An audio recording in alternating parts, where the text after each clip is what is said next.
Hello everyone, welcome back to my channel. तो दोस्तों, आज के वीडियो में हम जो क्वेश्चंस देखने वाले हैं वो आपके आने वाली फार्मेसी ऑफिसर एग्जाम के लिए बहुत ही इंपॉर्टेंट होने वाले हैं। अगर आप किसी भी गवर्नमेंट फार्मासिस्ट एग्जाम की प्रिपरेशन कर रहे हो तो ये सभी क्वेश्चंस आपके लिए बहुत बहुत इंपॉर्टेंट होने वाले हैं। तो स्टार्ट करते हैं। Question number 1, which of the following can be use to antagonise the effect of heparin? Which of the following can be use to antagonise the effect of heparin? Dicoumarol, vitamin K, warfarin और protamine sulphate. इनमें से कौन heparin के effect को antagonise करता है? तो ये होता है option D, protamine sulphate. Protamine sulphate can be use to antagonise the effect of heparin. Okay, next question, which of the following is not a systemic aminoglycoside? Streptomycin, neomycin, gentamicin, kanamycin. इनमें से कौन सा systemic aminoglycoside नहीं होता? Not a systemic aminoglycoside. तो neomycin is not a systemic aminoglycoside. Option B will be your correct answer. Neomycin is not a systemic aminoglycoside. Okay, streptomycin, gentamicin, kanamycin ये तीनों systemic aminoglycoside होते हैं। Neomycin systemic aminoglycosides में नहीं आता। ठीक है, next question, which of the following is a common adverse effect caused by sulphonamides? Which of the following is a common adverse effect caused by sulfonamides? Acute renal failure, kidney stone, diabetes insipidus और renal tubular toxicity। इनमें से कौन सा sulphonamides का common adverse effect है? तो ये हो जाएगा option B, kidney stone. Kidney stone is a common adverse effect caused by sulphonamides. ठीक है, चले आगे। Next question, Farber's disease is due to. Farber's disease is due to aryl sulphatase A, ceramidase, alpha galactosidase, beta galactosidase. Farber's disease is due to and Farber's disease is due to ceramidase. Option B will be your correct answer. Farber's disease is due to ceramidase. Okay, next question, Wales disease is also known as. Weil's disease is also known as tuberculosis, brain fever, spirochetal jaundice और German measles. Weil's disease is also known as option C, spirochetal jaundice. Spirochetal jaundice is also known as Wells disease. Okay, next question, which assay method is used for neomycin? Which assay method is used for neomycin? Surface spread method, pour plate method, cylinder plate method और plate count method। Neomycin के ऐसे के लिए कौन सी method use करते हैं? तो option C, cylinder plate method use करते हैं नियोमाइसिन के ऐसे के लिए। ठीक है, next question, antitussives are opioids that helps patients with chronic bronchitis, cause sputum retention, depress cough center और prevent attack of bronchial asthma। antitussives are opioids that, तो एंटीटसिव का मैकेनिज्म ऑफ एक्शन क्या होता है? तो ये कफ सेंटर को depress करते हैं। Option C will be your correct answer, depress cough centre. Antitussives are opioids that depress cough centre. Okay, next question, which of the following is not a natural colour? Saffron, beta carotene, tartrazine और none of the above. Not a natural colour, इनमें से कौन सा natural colour नहीं है? Saffron, beta carotene, tartrazine और none of the above.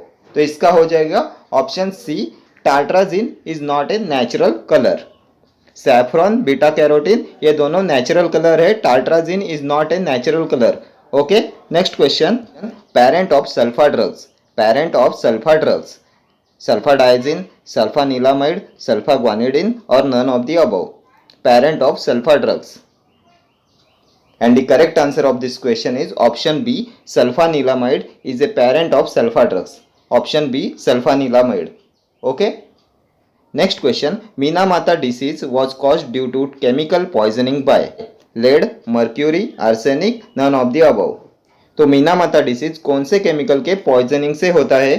तो ये हो जाएगा option B, mercury. Minamata disease was caused due to chemical poisoning by option B, mercury.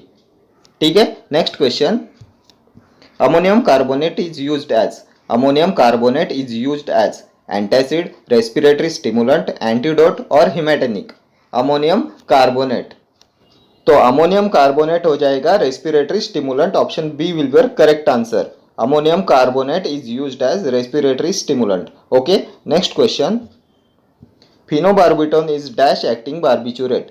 phenobarbital is dash acting barbiturate, ultra short acting, intermediate acting और long acting.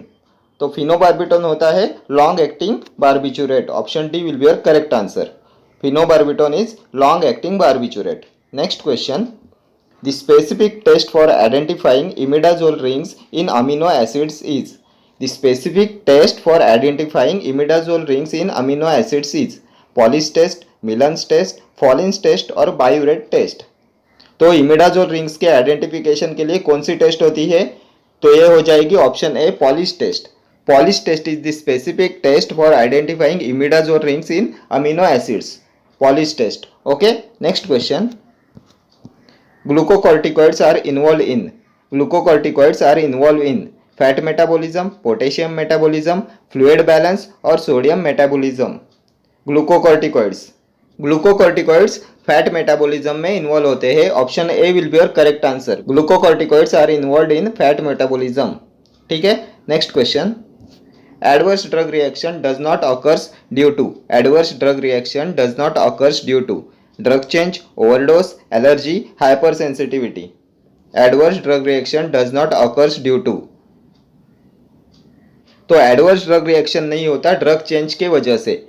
Option A will be your correct answer. Adverse drug reaction does not occurs due to drug change. Okay. Next question. An element having a vital role in the biosynthesis of thyroid hormone is. An element having a vital role in the biosynthesis of thyroid hormone is iodine, bromine, zinc और chlorine. Thyroid hormone के biosynthesis में कौन से element का vital role होता है, major role होता है? तो ये होता है ऑप्शन ए आयोडीन का. An element having a vital role in the biosynthesis of thyroid hormone is iodine. Option A. Next question. Which of the following is not a cell-derived mediator for inflammation? Not a cell-derived mediator for inflammation. Kinin, lymphokines, vasoactive amines or acidic lipids. Which of the following is not a cell-derived mediator for inflammation? And the correct answer of this question is option A, kinin. Kinin is not a cell-derived mediator for inflammation. Okay. Next question. The nutrition antioxidant present in berries is. The nutrition antioxidant present in berries is ellagic acid, alpha lipoic acid, aspartic acid और catechic acid. The nutrition antioxidant present in berries. तो इसका हो जाएगा option A ellagic acid. The nutrition antioxidant present in berries is ellagic acid. Next question. Marasmus is associated with only protein deficiency, fat and carbohydrate deficiency, fat and protein deficiency, protein and carbohydrate deficiency. Marasmus is associated with. तो marasmus is associated with protein and carbohydrate deficiency. Option D will be your correct answer. Protein and carbohydrate deficiency. Okay. Next question. The active metabolite of imipramine is. The active metabolite of imipramine is nortriptyline, desipramine, amitriptyline, alloxanthine. Active metabolite of imipramine. Imipramine का active metabolite कौन सा होता है? तो ये होता है option B desipramine. Desipramine is active metabolite of imipramine. ठीक है. Next question. mRNA is synthesised in the nucleus as. mRNA is synthesised in the nucleus as SNORNA, tmRNA, scRNA के hnRNA. mRNA is synthesized in the nucleus as hnRNA. Option D will be your correct answer. mRNA is synthesized in the nucleus as hnRNA. Okay. Next question. Endothelium is a squamous epithelium associated with. Endothelium is a squamous epithelium associated with collecting ducts, small intestine, heart or lymph vessels. Endothelium is a squamous epithelium associated with lymph vessels. Option D will be your correct answer. Next question. The Killer-Killiany test is specific for pronacin, linamarin, digitoxos or ascaroside. The Killer-Killiany test is specific for digitoxos. Option C will be your correct answer. Killer-Killiany test होती है digitoxos के identification के लिए. Digitoxose होता है cardiac glycoside और cardiac glycoside के identification test होती है Keller Kiliani test, Baljet test, Legal test. ठीक है. Next question, which of the following is quinolone containing urinary tract anti infective drug? Which of the following is a quinolone containing urinary tract anti infective agent? Nalidixic acid, ciprofloxacin, enoxacin, cinoxacin. A quinolone containing urinary tract anti infective agent, तो ये हो जाएगा option B ciprofloxacin. Ciprofloxacin होता है quinolone containing urinary tract anti infective agent. ठीक है, चले आगे। Next question, nicotinic receptor is a nuclear receptor, ligand gated cation channel, tyrosine kinase receptor, G protein coupled receptor. Nicotine receptor कौन सा होता है? तो ये होता है ligand gated cation channel. Option B will be your correct answer. Nicotinic receptor होता है ligand gated cation channel. Okay, next question, an important site of fetal blood cell production is? An important site of fetal blood cell production is thymus, pons, lymph और spleen. Important site of fetal blood cell production, तो ये होता है option D spleen. An important site of fetal blood cell production is spleen. Next question, myrrh contains protein, glycoside, gum और alkaloid. Myrrh contains, तो इसमें होता है option C gum. Myrrh contains gum. Next question, a deficiency of the activity of sphingomyelinase enzyme leads to?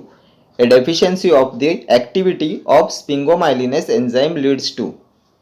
स्पिंगोमाइलिनेस enzyme की deficiency से कौन सा disease होता है? Jacobs disease, Niemann Pick disease, Gaucher's disease और Krabbe's disease. A deficiency of the activity of sphingomyelinase enzyme leads to Niemann's Pick disease. Option B Niemann's Pick disease. Option B will be your correct answer. Sphingomyelinase enzyme की deficiency से Niemann's Pick disease होता है। ठीक है, next question, kurchi is an saponin alkaloid, isoquinoline alkaloid, steroidal alkaloid और indole alkaloid. कुर्ची is N, तो कुर्ची किस में आता है? तो कुर्ची आता है स्टेरॉयडल एल्केलॉइड में। Option C will be your correct answer. Kurchi is an steroidal alkaloid. Okay, next question, the heteroatoms present in phenothiazine are? The heteroatoms present in phenothiazine are oxygen and sulfur, nitrogen and nitrogen, sulfur and nitrogen, oxygen and nitrogen. The heteroatoms present in phenothiazine are, तो फिनोथाइजिन में कौन से atoms present होते हैं? तो इसमें होते हैं sulphur and nitrogen. Sulphur and nitrogen, option C will be your correct answer. The heteroatoms present in phenothiazine are sulfur and nitrogen. Okay, next question, a naturally occurring sympatholytic is? A naturally occurring sympatholytic is strychnine, morphine, reserpine, quinine. Naturally occurring sympatholytic, तो इनमें से कौन सा naturally occurring sympatholytic है? तो ये होता है ऑप्शन सी रिसरपाइन। रिसरपाइन होता है नेचुरली अकरिंग सिंपैथोलाइटिक एजेंट। ठीक है, next question, which of the following is a superficial vein of the cardiovascular system? Superficial vein of cardiovascular system, तो कौन सी सुपरफिशियल वेन होती है कार्डियोवास्कुलर सिस्टम की? Basilica vein, subclavian vein, palmar vein के axillary vein? A superficial vein of the cardiovascular system, तो ये हो जाएगी option A basilica vein. Basilica vein होती है superficial vein of the cardiovascular system. Option A will be your correct answer. Basilica vein होती है superficial vein of cardiovascular system. Okay, next question, which of the following is an ayurvedic preparation containing self generated alcohol? Leya, Grita, Aswa, Gutika. Which of the following is an ayurvedic preparation containing self generated alcohol? कौन सा Ayurvedic preparation है जिसमें self generated alcohol होता है? लेया, घृता, आसवा के गुटिका? तो ये होता है आसवा। ऑप्शन सी आसवा होता है an Ayurvedic preparation containing self generated alcohol. ठीक है, next question, bismuth subcarbonate is a an saline laxative, antacid and laxative, adsorbent and astringent, diuretic and electrolyte replenisher. Bismuth subcarbonate, तो क्या होता है बिस्मथ सब कार्बोनेट? तो ये होता है adsorbent and astringent. Option C bismuth subcarbonate is an adsorbent and astringent. ठीक है, Next question, the form for the issue of license to sell stock, exhibit for sale or a distribute drugs specified in schedule X in retail is. The form for the issue of license to sell stock, exhibit for sale or a distribute drugs specified in schedule X in retail is 21, 21A, 20F or 20G. License to sell stock, exhibit for sale or a distribute drugs specified in schedule X in retail. Schedule X के retail के लिए तो ये हो जाएगा option सी. 20F होता है schedule X in retail के लिए. The form for the issue of license to sell stock, exhibit for sale or a distribute drugs specified in schedule X in retail is 20F. ठीक है. Next question, when an anesthetic is injected in the subarachnoid space, it is termed as spinal anesthesia, infiltration anesthesia, surface anesthesia or epidural anesthesia. Anesthetic is injected in the subarachnoid space, तो इसे बोलते हैं option ए spinal एनास्थेशिया. यह होता है spinal anaesthesia when the anaesthetic is injected in the subarachnoid space. इसे बोलते हैं spinal anaesthesia. Okay. Next question, classification of bacteria as heterotrophs is based on. Classification of bacteria as heterotrophs is based on nutrition requisite, growth temperature, energy source, oxygen requisite. And the correct answer of this question is option C, energy source. Classification of bacteria as heterotrophs is based on energy source. Okay. Next question. Dash occurs due to excessive production of TSH. Dash occurs due to excessive production of TSH, thyroid stimulating hormone. Osteotis fibrosa, myxedema, Graves disease और endemic goiter. इनमें से कौन सा disease thyroid stimulating hormone के excessive production से होता है? तो ये हो जाएगा option C, Graves disease. Graves disease होता है due to excessive production of thyroid stimulating hormone. Next question, one among the following is a typical antipsychotic drug. One among the following is a typical antipsychotic drug. Typical antipsychotic, thioridazine, olanzapine, risperidone, clozapine. A typical antipsychotic drug. तो typical antipsychotic drug में आता है option A thioridazine. Option A will be your correct answer. Next question, sulfonylureas and biguanides are related to. Sulfonylureas and biguanides are related to hypoglycaemic, anti hypertensive, anti epileptic और diuretic. तो आप सभी को मालूम है sulfonylureas and biguanides are related to hypoglycaemic agents. Hypoglycaemic agent के classifications में आते हैं sulfonylureas and biguanides. Hypoglycaemic agents means anti diabetic drug. Okay. Okay friends, thank you for watching this video. See you in the next video. Till then, do like, share, comment and subscribe to my channel. Thank you.